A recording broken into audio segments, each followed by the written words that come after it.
โอ้ยมันแบบมันยังบ่เห็นคักปานใดเพิ่นว่าเนาะก็เลยว่าขออนุญาตถ่ายให้เบิ่งอีกรอบนึงเนาะว่าเรือนเพิ่นเป็นประมาณใดเนาะทุกคนขออนุญาตบัดคำเด้อเนาะถ่ายทำให้ FC เบิ่งจักเล็กจักน้อย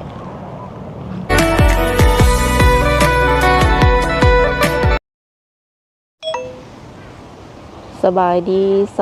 วัสดี FC เบ่ทุกคนเด้อบ่ว่าสิเป็น FC ฝั่งลาวฝั่งไทยหรือว่าอยู่ต่างประเทศเนาะยินดีต้อนรับทุกคนเข้าสู่ช่อง YouTube ของสาวบุญเปียงสาวลาวเด้อมาพบมาพอกับสาวบุญเปียงในมื้อนี้ก็อยู่เฮือนของน้องแก้วเพิ่นเด้อทุกคนเด้อซึ่งว่ามื้อนี้ทางสาวบุญเปียงเองก็ได้เดินทางมาตั้งแต่เช้าๆเนาะเตะออกจากบ้าน 7 โมงมาฮอดพี่ก็8 โมงปลาย 9 โมงยังแล้วเนาะทุกคนมื้อนี้ทางสาวบุญเปียงเองก็ได้รับหน้าที่ให้เป็นสะพานบุญให้เด้อเนาะมีทางผู้ใหญ่ใจดีอยู่ทางฝั่งไทยเนาะเพิ่นได้ให้ทางสาวบุญเปียงเป็นสะพานบุญให้ในมื้อนี้ว่าซั่นซะก็เพิ่นฝากเงินมาให้น้องแก้วเนาะเป็นจำนวนเงินอยู่ 1,000 บาทเนาะทุกคนฝากมาตั้งแต่เมื่อวานเมื่อซืนเลยแหละเนาะแต่ว่ายังบ่ทันมีโอกาสได้พอกับน้องเพิ่นแต่ว่ามื้อนี้ก็ได้พอน้องเพิ่นแล้วว่าซั่นซะมาหาตั้งแต่เช้าเลยเนาะโดยแนวใดทางสาวบุญเปียงเองก็ต้องขอบใจอ้ายเพิ่นหลายๆเด้อที่ว่าไว้เนื้อเชื่อใจให้สาวบุญเปียงเป็นสะพานบุญให้ในมื้อนี้เนาะขอให้อ้ายอยู่ดีมีแฮงความเจ็บอย่าได้ความไข้อย่ามีเด้อขอให้อ้ายเฮงๆปังๆเนาะทำมาค้าขายหยังก็ขอให้ร่ำให้รวยขอให้ได้เงินได้คำหลายๆกว่าเก่าคิดหยังปรารถนาสิ่งใดก็ขอให้ได้ดังความมุ่งมั่นปรารถนาเด้ออ้ายเด้อเนาะขอบใจละลายดีใจที่ว่าได้เป็นสะพานบุญให้อ้ายเพิ่นครั้งแรกโดยแนวใดก็เข้าไปโอบไปร่วมกับสาวโสดของเฮากันก่อนเนาะหรือว่าคนที่สิโชคดีในมื้อนี้เลยทุกคนเลยถ้าหากว่าคำว่าคำจาหรือว่าพฤติกรรมใดบ่เหมาะสมก็ต้อง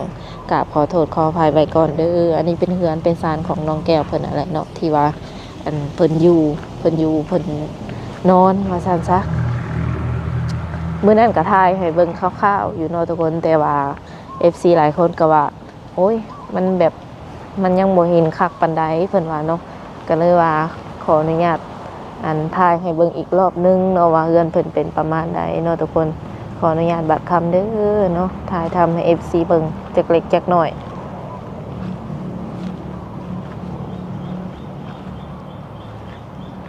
เป็นเฮือน2ชั้นเนาะทั้งเทิงเป็นไม้ทั้งหลุมเป็นบล็อกประมาณนี้เป็นบล็อกเลยเด้อทุกคน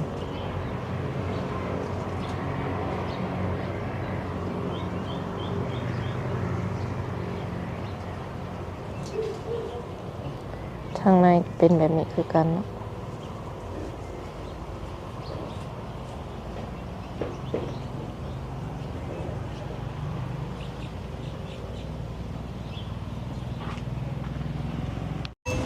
โดยสบายดีสบายดี ยามเช้าเนาะกับน้องน้องแก้วเนาะโดยตื่นแต่เช้าจากกันเนาะตื่นเช้าของบ่ได้ลูกมันหนาว ตัวนี้นี่เป็นเวลา8 โมงปลายเนาะทุกคนเพื่อมาหอดเฮือนเพิ่นก็น้องหลังกินข้าวละบ่หรือว่าไดยังเมียวกินอยู่บ่มื้อนี้ ซื้อมีคือเก่า โอ้มันบ่มีแนวกินหรือว่ามากินนี่มันบ่มีแนวกินคือว่าแล้วก็อาหารแบบเชื่อเลยมีนี่ง่ายสุดบ่โดยแล้วก็คือสิได้กินหลายคนเองเนาะบ่ได้ไปหาน้ำไม้น้ำมันบ่เนาะล่ะบ่ได้ไปมื้อนี้ปกติก็ไปไปหาแต่เก่าแบบว่าบนหาอยู่หากินนี่ไกลบ่จากเพื่อนน้องล่ะไปไก่นั่นแหละ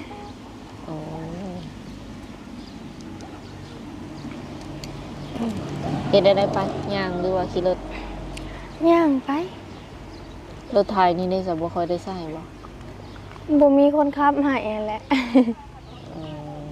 คือได้ยินข่าวว่าน้องล่ะขับรถไทยก็เป็นว่าจังบ่แม่นบ่ขับไถนาคาดนาซื้ออันขับไปนี่เฮาก็ย้าน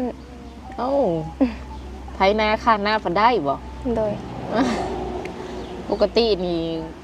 ถ่ายหน้านี่แห้งน่ากลัวอันขับรถเป้าไหล แจ็คแรกห้าบัดเคยขับในนั้นเนาะห้าบกล้าขับรถนี่ ย้ำให้ย้ำหน้านี่ป่าได้แบบขับรถอหย่างประมาณนี้อยู่ติ โดย ครึ่งแพร่เสยเนาะ มันบ่ได้นักนะ โอ้คาดก็ได้ไทยก็ได้สิบ่ โดย อืมบัดย้ำหน้าแท้ๆนี่แบบปีที่ผ่านมานี่ได้สาแบบผู้ชาย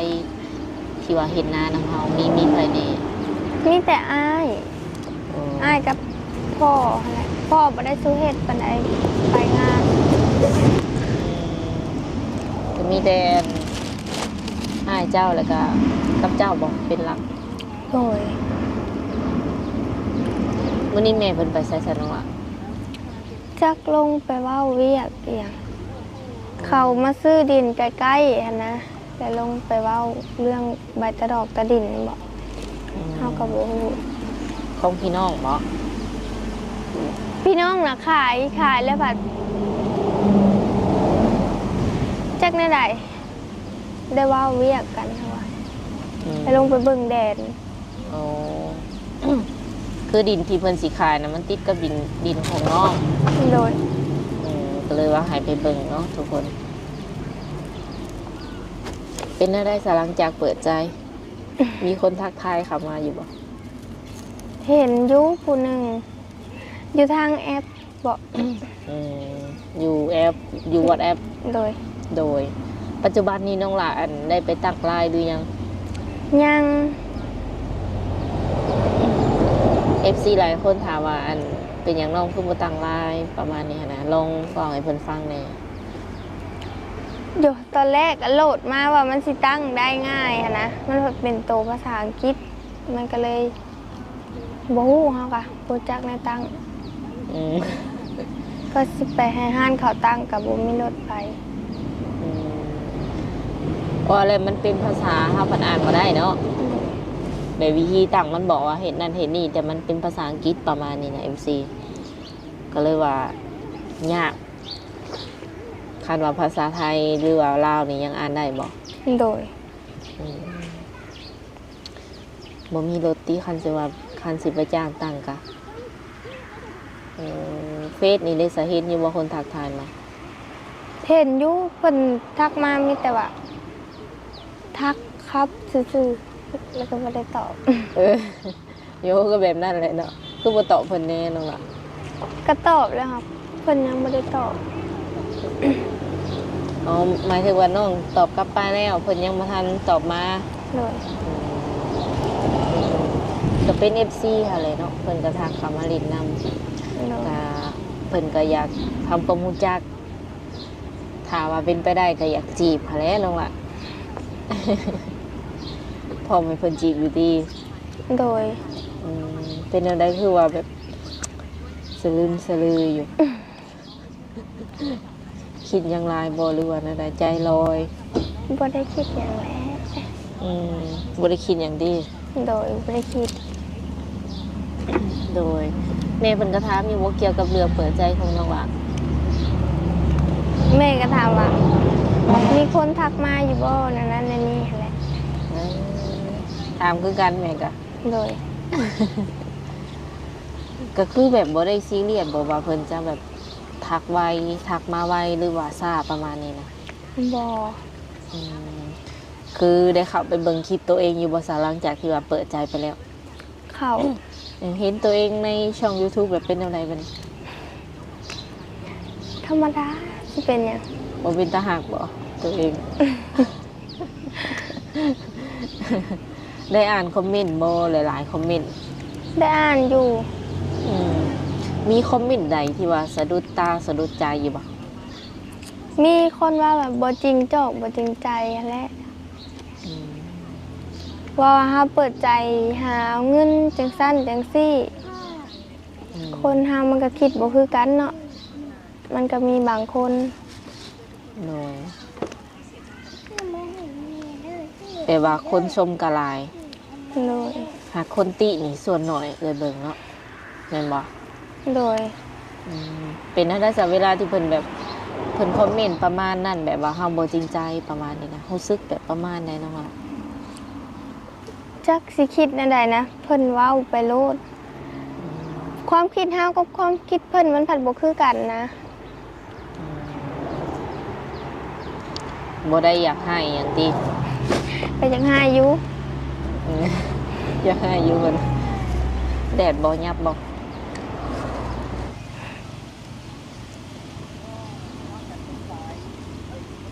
โดยแต่ก็บ่ได้ถือสายหยังเพิ่นติหรือว่ายังแบบเครื่องใจอยู่ตอนนี้นะ บ่ซื่อซ่าดอกมันบ่แม่นความจริง อืมแต่ที่เปิดใจนี่แม่นแบบว่าเปิดใจหาคู่แล้วว่าน้องล่ะ โดย คันใดก็เอาคันบ่ได้ก็บ่เป็นหยังบ่ โดย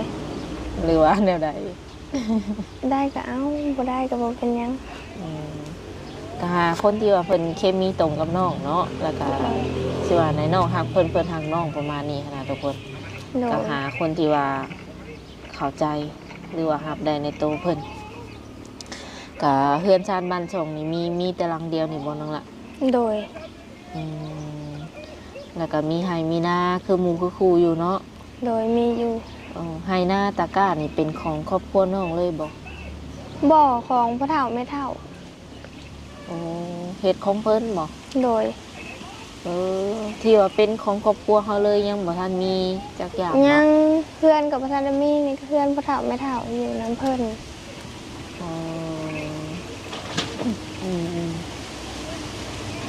แม่เพิ่นนี่มาอยู่นำพ่อเฒ่าแม่เฒ่าแล้วก็น้องก็คือว่ามาอยู่นำเพิ่นคือกัน โดย สรุปแล้วตอนนี้ก็คือยังบ่ทันมีหยังเป็นของตัวเองเนาะ โดย อืมหักอาศัยอยู่นำเพิ่นนี่ตั้งแต่น้อยเพิ่นบ่น้องละหรือว่าแนวใด แม่น อืมก็โอเคเนาะทุกคนมื้อนี้ก็คือว่าทางสาวบนเปียงเองก็สิว่าได้มาถามไทยน้องเพิ่นแน่แล้วก็มาเป็นสะพานบุญเนาะก็มีทาง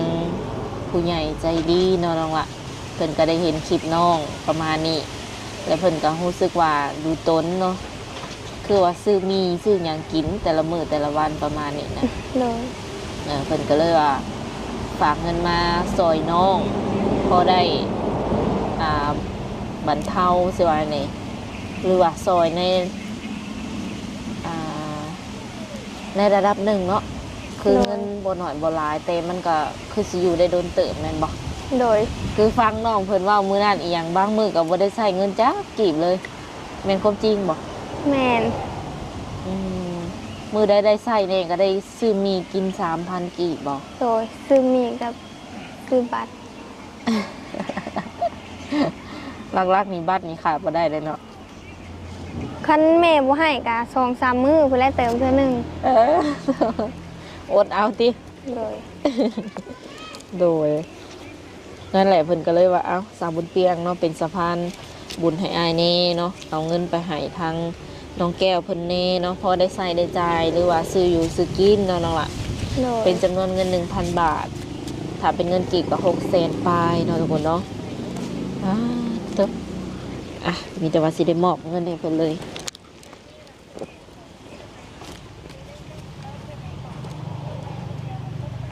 อืม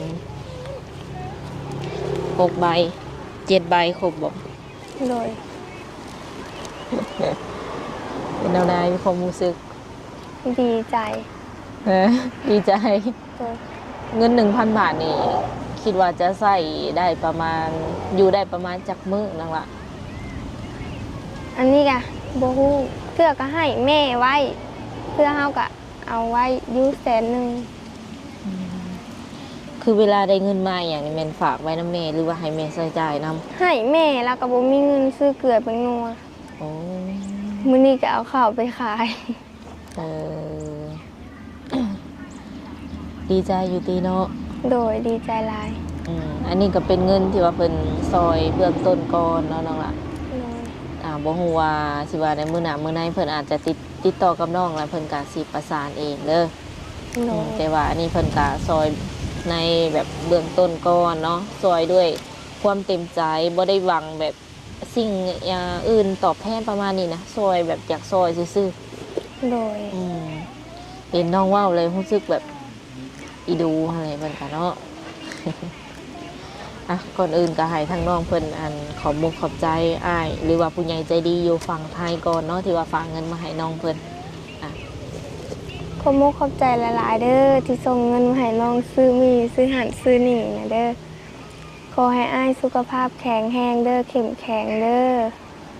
เด้อสา อวยพร ธุ บ่เป็นปานใด อวยพรบ่เป็นเพิ่นเนาะ โดย ยังบ่ทันลืมอยู่บ่ บ่ว่าที่บ่เคยได้น้องละ ก็ตั้งแต่พุ่นแล้ว ตั้งแต่โดนนานมาแล้ว โดย เดี๋ยวอยากลืมคำเว่าบัดนี้เนาะ ดีใจน้องๆเพิ่นอะไรเนาะที่ว่ามีแบบผู้ใหญ่ใจดียื่นมือเข้ามาช่วย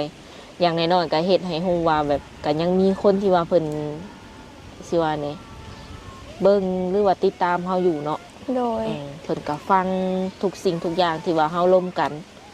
เพิ่นก็เก็บกำแบบรายละเอียดอหย่างประมาณนี้ ก็เลยว่าสอยเบื้องต้นก่อนแล้วเพิ่นก็สิขอคุยกับน้องอยู่เนาะหลังไมค์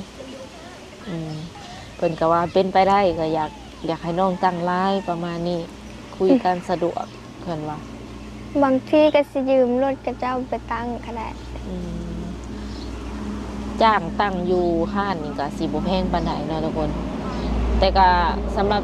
อยู่ในแบบตัวเมืองนะคันว่าเขตนอกคือนอกนี่ก็สิแพงบ่หรือว่าถืออันนี้ยังบ่ทันฮู้เถื่อเนาะ น่าจะแพง มันบ่ค่อยมีห้านหลายติ มี2-3ห้านบอก อืม ในบ้านนี่ก็มีห้านหนึงนะแต่มันไกล คือแบบว่าเวลาที่เฮาจิไปซื้อแนวอยู่แนวกิน หรือว่าเขาตัวเมืองนี่ไกลบ่ ไกล เครื่องใช้ของซอยนี่ซื้อจากบ้านเลยบ่หรือว่าไปตัวเมืองพุ่น เสื้อก็มาตั้งตลาดแกงเฮ็ด เออ ตลาดแกงเฮ็ดตลาดนาทราย ก็ซื้ออยู่นี่เอา โดย อืมโดย คือว่าตอนนี้นี่ยังบ่ทันมีคนถึกใจปะหรือว่ามีคนสะดุดตาสะดุดใจอยู่ ยังเพิ่นยังบริวารใดๆนะคนเสร็จมาค่ะ อยู่ในระหว่างการทักทายธรรมดา โดย สมมติว่ามีคนแบบเพิ่นพร้อมที่จะแบบหักหมักกับเฮาดูแลเฮาอย่างซีนะน้องหลาคิดว่าสิปิดใจเลยบ่หรือว่าต้องเบิ่งไปก่อน เบิ่งไปก่อนนี่ค่ะย่านหรือว่าย่านเป็นคือเก่าเขาแหละ เอาไปเอามากับจักหน่อยเพิ่นก็สิเว้าใส่คือเก่า เมื่อก่อนนี่เป็นแบบเมื่อก่อน ปิดปึบเลยบ่ โดยเพิ่นว่าสิคือบอกให้น้องปิดใจให้แหละแล้วก็บล็อกไปเลย ก็คือแบบอยากเฮ็ดไส้นี่นะแล้วคนที่คอมเมนต์มาเขาก็มักสิว่าน้องหาเหยื่อหรือว่านั่นนั่นนี่คิดตัว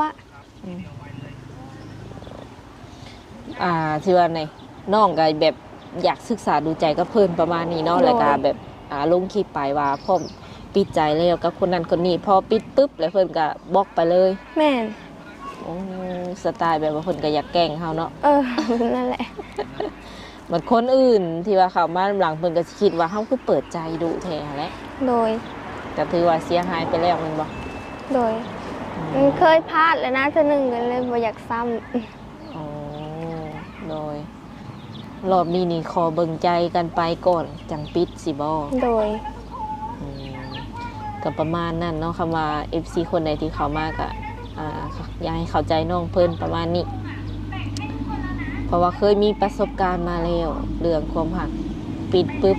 เลิกปั๊บประมาณนี้ โดย หากเข้าบ่ได้ให้บ่ได้หยังเพิ่นบ่แบบคนที่เขามานะ บ่ เพิ่นจังหายไป บ่ได้ให้บ่ได้เว้าหยังคือน้องเว้าปีผ่านมาแหละ